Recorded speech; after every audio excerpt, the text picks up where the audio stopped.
Hii ni taarifa tarehe 5 ndio upepo ulionekana, tarehe 8 ndio ilionekana upepo kwamba mwamuzi atakuwa ndani. Varangati likaanzia pale, lakini mwisho wa siku mpaka jana muda wa mchezo mwamuzi ni mzawa. Hakuna mwamuzi wa kigeni. Na story tamu kuhusiana huyo mwamuzi, shirikisho la soka la Tunisia limeliandikia shirikisho la soka la Misri taarifa ya kumuomba mwamuzi ambaye alipaswa kuchezesha mchezo wa jana wa Ahli na Zamalek akachezesha mchezo wa Esperance dhidi ya Club Africain, Tunis derby. Swala la mwamuzi wa Badhioun, mwamuzi wa kigeni. Kwa hiyo mwamuzi mzawa fresh kuchezesha mechi ya Pyramids na Pyramid na Zamalek. Lakini wao kwa wao hawataki. Same scenario ni msimu huu imetokea Uturuki. Uturuki. Tena wao walimtoa mwamuzi kutoka Azerbaijan. Na bado mwamuzi kutoka Azerbaijan yanaonekana ni tatizo kutoka nje kwenye hizi dabi, namna ambavyo mambo yanakwenda. Inawezekana na nimeona namna ambavyo jambo linaendewa. Watanzania wengi jambo hili wamelijua jana. Baada ya matukio kutokea. Picha nzima nsajigwa mpaka Ahli hawatokei uwanjani, wanagomea mchezo. Shida hasa inaonekana ilianzia kwenye makubaliano ya dabi zetu zitakuwa zinachezeshwa na waamuzi kutoka nje, lakini shirikisho dakika za mwisho wakasema kwenye logistics kumekuwa na ugumu. Ahli shughuli yao ikaanzia hapo. Ni jambo ambalo lipo kwa muda mrefu. Si msimu huu, makubaliano yapo kwa muda mrefu, na makubaliano baina ya shirikisho la virabu Egypt ambalo linaunda virabu mbalimbali ikiwemo Ahli pamoja ya ligi tunasema of course na Zamalek pamoja na EFA, Egyptian Football Association, shirikisho la soka la pale Misri. Mechi ambazo zinahusisha Zamalek na Ahli, maamuzi bidi atoke nje kwa sababu ya visa kadhaa ambavyo vilitokea huko nyuma ambavyo vilikuwa inahusiana na maamuzi. Kwa kaamini kwamba waamuzi wa ndani uwezo wao ni mdogo kuweza kuiamua hii game. Kwa suluhisho ni kuleta mwamuzi wa kutoka nje. Na hii ilikuwa ni nyuma, lakini hivi karibuni pia Pyramids naye pia ameomba mechi zake ambazo zitamhusu yeye dhidi ya Zamalek au dhidi ya Ahli pia mwamuzi atoke nje, kwa sababu ni mechi ambazo zina uhusiano moja kwa moja na kuamua ubingwa wa ligi. Na tukiangalia msimamo hivi sasa, kabla mechi ya jana Pyramids alikuwa anaongoza alama 42, Ahli 39, Zamalek 32 akiwa nafasi ya 3. Kwa hiyo ulikuwa ni makubaliano, sio kanuni kama ambavyo baadhi ya watu wanasema kwamba ni kikanuni haipo. Ni makubaliano ambayo yapo baina ya shirikisho la vilabu pamoja na FA na hizo timu husika. Sasa issue imeanza kwa Ahli kuelekea mechi hii. Kwanza walikuwa na vitu vingi sana huko nyuma kabla ya kufikia maamuzi. Walikuwa na mapendekezo matatu ambayo waliyapeleka kwa shirikisho. La kwanza walikuwa wanataka kamati ya waamuzi iongozwe na mtu kutoka nje ya taifa la Egypt, kwa sababu yule ambaye yupo ambaye anatoka pale ndani na bado hawana imani naye. Na cha pili walikuwa wanataka kuelekea hii mechi maamuzi awe nje kama ambavyo imekuwa kwenye michezo kadhaa ya huko nyuma. Na kwenda mbali zaidi waliamua waombe wao wenyewe, kwa sababu ifika wakati walikuwa wanaamini kwamba shirikisho la vilabu Egypt halina uhusiano mzuri au mawasiliano mazuri na FA ya pale ya Misri. Kwa hiyo inawezekana ukapeleka maombi, lakini kwa sababu hawana uhusiano mzuri yasiweze kutekeleza kwa kama wenyewe waje front. Lakini la tatu wakasema pia wanaendelea kufuatilia mwenendo au hatua ambazo zinakuwa zinachukuliwa na FA ya Egypt kutokana na matokeo ya waamuzi ambayo yanaendelea, mechi zinazozidi kuendelea, ligi inazidi kuendelea. Kwa baada ya malalamiko matatu ambao walikuwa wanatoka huko nyuma kuona kama vile hayafanyiwi kazi, Jumanne sasa ambayo ilikuwa ni jana wakaweka kikao kuelekea hiyo mechi, bodi ya kurugenzi ya Ahli ili kuweza kujadili. Bwana, tulipeleka malalamiko kadhaa, lakini mpaka muda huu inaonekana bado hayafanyiwa kazi. Kwa mapendekezo au maazimio ambayo yalitoka nayo ni matatu. Cha kwanza, maamuzi akiwa ndani mechi hawatocheza. Lakini pia watajitoa kwenye ligi kwa michezo kadhaa ambayo imesalia. Kumbuka huko ni mchezo wa kwanza mzunguko wa pili. Kwa sababu michezo 17 mzunguko wa kwanza ishakamilika. Lakini cha tatu, watakuwa wanaendelea kuangalia mwenendo wa maamuzi ya FA kwa waamuzi ambao wanakuwa nakosea michezo mingine. Kama watakuwa wanachukuliwa hatua, basi watabaki kuendelea kwenye ligi. Kwa hiyo kwa mapendekezo matatu ambao Ahli wameyatoa. Lakini baadaye FA pia ikaja ikajibu. Cha kwanza ambacho FA walijibu kwamba hawakupokea barua yoyote kutoka shirikisho la vilabu ya Ahli kuhitaji mwamuzi kutoka nje. Hilo ni la kwanza. Kwa sababu makubaliano si Ahly anatakiwa andike barua, bali barua inabidi ipite shirikisho la vilabu kwenda FA. Kwa shirikisho wakasema wao hakuweza kupokea. Lakini kwa sababu ni makubaliano toka muda walikuwa wanapo kwenye huo mchakato kumtafuta mwamuzi. Lakini kutokana na muda ulivyokuwa mdogo, kumbuke dabi ya mzunguko wa kwanza imechezwa Februari 22. Hii ni dabi ya mzunguko wa pili. Kwa hapo na maisha ya gharama, lakini pia muda kubanana, wameshindwa kuweza kukamilisha hilo takwa. Kwa sababu sio kanuni, ilikuwa ni makubaliano, lakini kwa sababu tuko nje ya muda na tuweze kukamilisha kwa muda huu, hii mechi itachezeshwa na mwamuzi kutoka Egypt ambaye anaitwa Mahmoud Bazian, na tayari kwa ashatangazwa, hata ukipita kwenye ile page ya FA Egypt yuko pale. Na wakasisitiza kabisa hakuna mabadiliko yote kwa huu muda uliosalia ambayo yanaweza yakafanyika. Na kama tulivyoona jana, Zamalek walienda uwanjani, officials walikuwepo, na baada ya dakika 20 kutoka muda wa mechi kuanza, mwamuzi aliweza kumaliza na akaweza kuondoka. Kwa mchakato mzima ndio ulipoa hivi tangia malalamiko mpaka hapa tumefikia hapa jana. Sadigo ameeleza vizuri scenario namna ambavyo imekwenda. Jambo ambalo Ahly nalisimamia halipo kikanuni. Lakini ni makubaliano ambayo wamekuwa wanayaishi kwamba michezo yetu haichezeshwi na waamuzi wa ndani wazao. Lakini jambo ambalo linashtua saizi, jana nimeona watu wengi sana wameripoti Zamalek kapewa alama 3, kapewa alama 3. Lakini moja ya jambo la kushtua jana, Zamalek pia hajaondoka na alama 3. Alama 3 saizi zipo kwenye vikao zinajadiliwa. Yanasubiriwa maamuzi ya association ya vilabu pamoja na shirikisho. Watakuja na maamuzi gani ya mwisho. Sasa wakanda hii tunaitafsiri vipi? Ndo uswahili wa soka la Afrika, kwa sababu haya yalikuwa ni makubaliano kwamba michezo yenu haitachezeshwa na wazao, lakini muda hautoshi. Ahly anaonekana amesimamia hilo.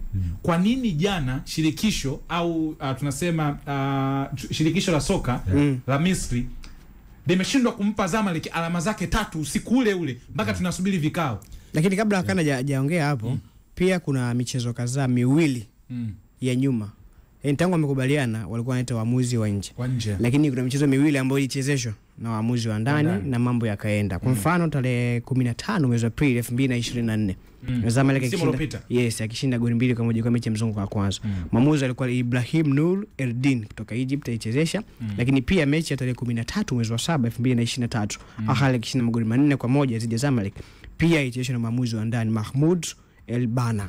Maana tunazungumza kwenye michezo mitano ya michezo mingapi? Mitano ya mwisho wazao wawili wamechezesha kwenye michezo mitano ya mwisho ya ligi. Wazao wawili. Mmoja akashinda Ahly, mwingine akashinda Zamalek. Kinachotokea mpaka dakika hii ni ule ukubwa wa Ahly dhidi ya ukubwa wa kanuni za soka la Misri. Kwa sababu kanuni ambayo inamtaka shirikisho la soka la Misri kumpa Zamalek alama 3 haishi kwenye alama 3 pekee, bali ina mfululizo wa matukio mengine huku mpaka inafikia kwenye zile alama 3. Kanuni kwa ukubwa inasema ifuatavyo kwamba ikitokea mtu ameshindwa kufika uwanjani, cha kwanza atalipa fine ya pound 1500. Baada ya kulipa fine ya pound 1500, huyo ambaye hajafika uwanjani atalipa gharama za mchezo. Pili, baada ya hapo pia huyo ambaye hajafika uwanjani atapaswa kushushwa daraja moja kutoka alipo, atashushwa daraja moja kwenda chini. Na baada ya hapo sasa yule aliyefika uwanjani ndiye atapewa alama 3 na magoli 3. Na kuna kipengele ambacho kinasema Ahly sikatishia pia kujitoa. Kujitoa kwenye ligi utashushwa madaraja ya chini na utafungiwa miaka 2 na faini.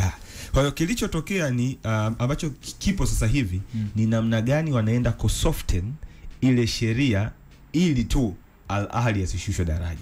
Kwa sababu kwa alichokifanya anapaswa kuondoka. Kwa sababu ukimpa alama 3 itabidi umshushe daraja. It is the same thing kilichotokea msimu uliopita. Zamalek aliugomea mchezo dhidi ya Al Ahly. Al Ahly baada ya mechi kuisha, kilichotokea wakaenda wakaketi kwenye kamati. Zamalek kuna adhabu alipewa kwenye kanuni ile, lakini kuna adhabu nyingine aliepushwa nazo. Ikiwemo adhabu ya kushushwa daraja. Zamalek aliepushwa nayo, akalipa fine, mwisho siku Ahly akatangazwa mshindi wa ule mchezo. Kwa hiyo kinachoendelea hivi sasa ni kile ambacho tumekuwa tukikiishi sisi. Twende kwenye kikao tukajadili kwanza kwenye kikao namna gani ya kusoften kanuni zetu ili kufavor hawa wakubwa. Ndio maana jana wakati mchezo umeanzishwa na muamuzi, kilichotokea ni kwamba ulikuwa ukiwasikiliza mashabiki wa Al Ahly jukwani, walikuwa wanaimba wakisema kwamba Al Ahly ni kubwa kuliko chochote Misri, Al Ahly ni kubwa kuliko yoyote Misri, Al Ahly haiendeshwi na mtu yoyote yule zaidi ya viongozi wa Al Ahly. Kwa hiyo ile ndio jeuri ambayo Al Ahly wanayo ndani ya soka la Misri, kuonyesha kwamba wao kuna baadhi ya kanuni ni lazima zitapakwa mafuta ili kuwa favor. Kwa hiyo I'm sure kitakachotokea baadaye, Zamalek zile alama 3 ziko pale pale. Zamalek alama 3 atapewa. Lakini tunapaka mafuta kwenye adhabu nyingine. Huku kwenye hizo adhabu nyingine ili kufika kwenye zile alama 3. Huyu Ahly kwenye hizo adhabu nyingine anaepushwaje nazo? Lakini ni Afrika, hizo alama 3 usije kashangaa mchezo. Uzuri kwa sababu uliona mpaka serikali iliingilia. Of course, waziri wa michezo iliingilia kati kwa bana mechi ichezwe. Na uzuri limetokea kwao wenyewe dhidi ya hawa watu wawili msimu tu mmoja nyuma. Zamalek na Al Ahly. Zamalek alivyogoma kupeleka timu uwanjani kwa vigezo alivyokuwa navyo yeye, shirikisho likakameza. Zamalek aligomea kwa viporo. Alikuwa sababu mbili. Ya kwanza ilikuwa ni issue ya waamuzi wa michezo ya nyuma, kwamba mechi zake yeye wanamnyonga. Sasa kuna issue ya penalty, kuna penalty alinyimwa mechi yake na Al Masry, lakini kwenye mechi za Ahly waamuzi penalty wanafunika tu. Lakini cha pili ambacho waligomea pia ni visho vipolo. Wote walikuwa na vipolo. Lakini tofauti kwa vipolo hivi viwili ambavyo Ahly ni vingi. Yes. Yaani tofauti ni viwili kati yake na Ahly Zamalek. Kwa kataka Ahly amalizie vipolo vyake vyote ndo waweze kukutana. Kwa sababu zake huyo bwana kikanuni ziko hazipo, hata kimakubaliano pia ziko hazipo.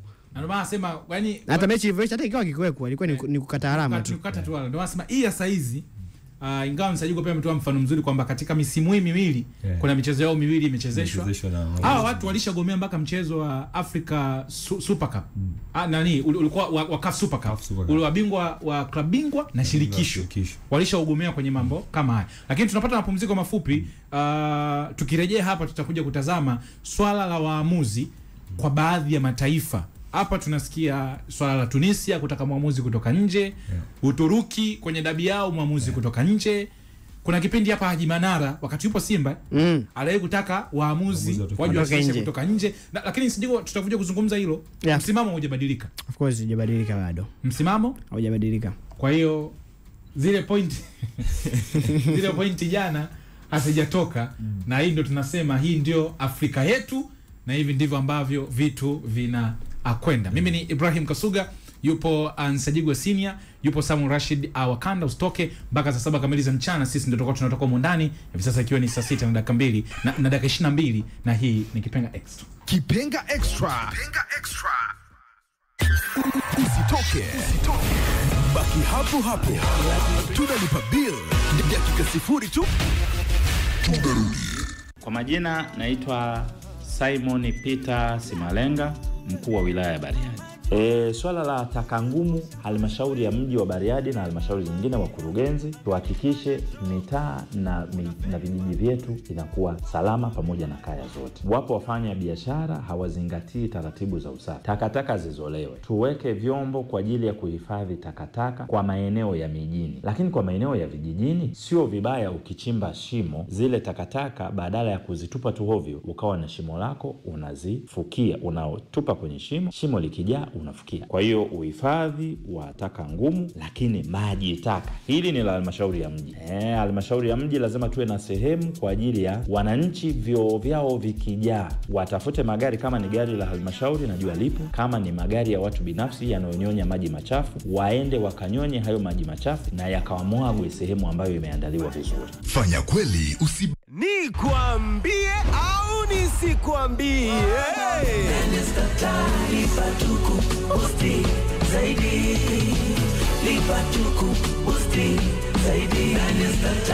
Wewe mteja wa Dish umefikiwa bwana. Lipia kifurushi cha nyota cha shilingi 11,500 kwa mwezi na tutakubusti zaidi mpaka super cha shilingi 38 kwa wiki 2 bure. Au lipia smart cha shilingi 23,000 kwa mwezi, tukubusti zaidi mpaka super cha shilingi 38 mwezi mzima bure. Nawe mteja kifurushi cha super, lipia 38 mwezi na tutakuboost siku 3 5 zaidi bure. Furahia tamthilia kali kama Iron Heart kupitia chaneli mpya ya ST Swahili Plus kila siku saa 3 kamili usiku. Kwenye Novela E Plus, tamthilia kali za kusisimua kama Flower Evil kila siku saa 3:45 usiku. Kwenye movie kali usikose kupitia ST Movies, Film Box na Sino Drama. Na kwenye makala sasa kutoka chaneli kama Discovery, ID na zingine kibao. Burudani za watoto ndio usiseme. Katuni kibao na vipindi vya kuelimisha kupitia chaneli za ST Kids Plus, ST Toon na nyingine kibao. Jiunge leo na Star Times kwa bei ya punguzo la dekoda ya dish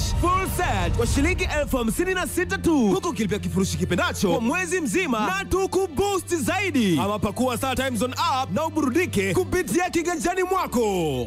Madini.com. Elimu ya kutafuta maisha utaipata vizuri, utaenda shule watakufundisha physics, biology, chemistry, kila kitu. Lakini kwenye elimu ya namna ya kuishi ndio kinakuja kipindi cha Madini.com hiki. Madini.com ni shamba, it's very unique, yani. Ina ideas nzuri sana. Ni taarifa na maarifa vina combine pamoja, kwa sababu ndani ya taarifa pia kuna maarifa. Taarifa na maarifa. Madini.com manake each one teach one, kila mmoja ni teacher, kila mmoja ni denti. Ambaye hiyo kijana anaitwa Madini.com na inatokeaga kwa wiki mara moja tu, Jumamosi saa 9 alasiri hadi saa 10 jioni. Yuko East African Radio nukuta mwisho wa kunukuu. Ana control kabumbu ile Madini.com. Madini.com bado na kabumbu ile. Enjoy muziki mzuri, taarifa na maarifa. Wow. Baada ya kulipa bill, kifua chacho Kipenga Extra. Kipenga Extra.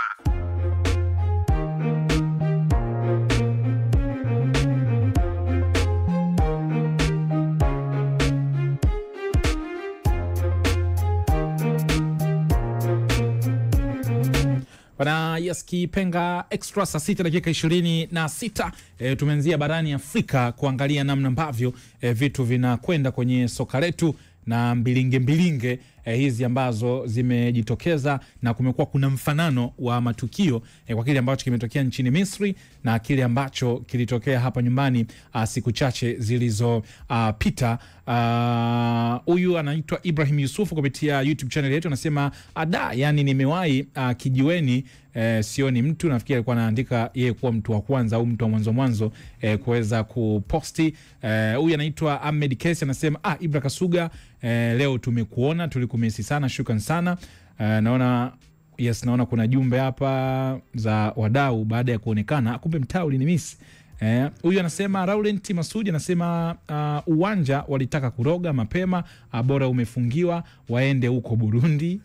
Jafari Kopa kutoka Moshi Kilimanjaro anasema kama kiwango cha Ateba ndo kile alichocheza na TMA, Simba walikuwa na haki kukimbia dabi. Naona wadau huko wanaruka na matukio tofauti. Huyu anaitwa Peke Mwanionde anasema leo ni leo, ndugu zao na ubaya ubwela tunacheza nao leo lazima. Nafikia zungumzia mechi ya Costi na Young Africans ambayo inachezwa hii leo. Okay. Anasema Shida Kasuga una matangazo mengi. Haya matangazo ndo mshahara wa bwana Wakanda kava miwani hapa. Zinanunua miwani hizo. Sasa Wakanda wapunguze matangazo. Aje waambie wadau naomba hela ya usafiri. Au sio? Bwana, hao ni wadau wachache, lakini tulikuwa tunazungumza kuhusiana na swala zima la Al Ahly na shughuli yao. Kabla ya kutazama issue ya waamuzi ambayo imezidi kuwa ni changamoto. Ahly yeye anaendelea kucheza na watu wake. Walionunua tiketi, Al Ahly wamesema watawalipa fidia. Of course walikuwa hapo jana, walikuwa wengi sana. Na ameahidi kwamba atalipa gharama za mashabiki wake ambao jana walienda uwanjani. Na kumbuka hii dabi ilivyotangazwa tiketi tu ndani dakika 16 zilikuwa zimeisha.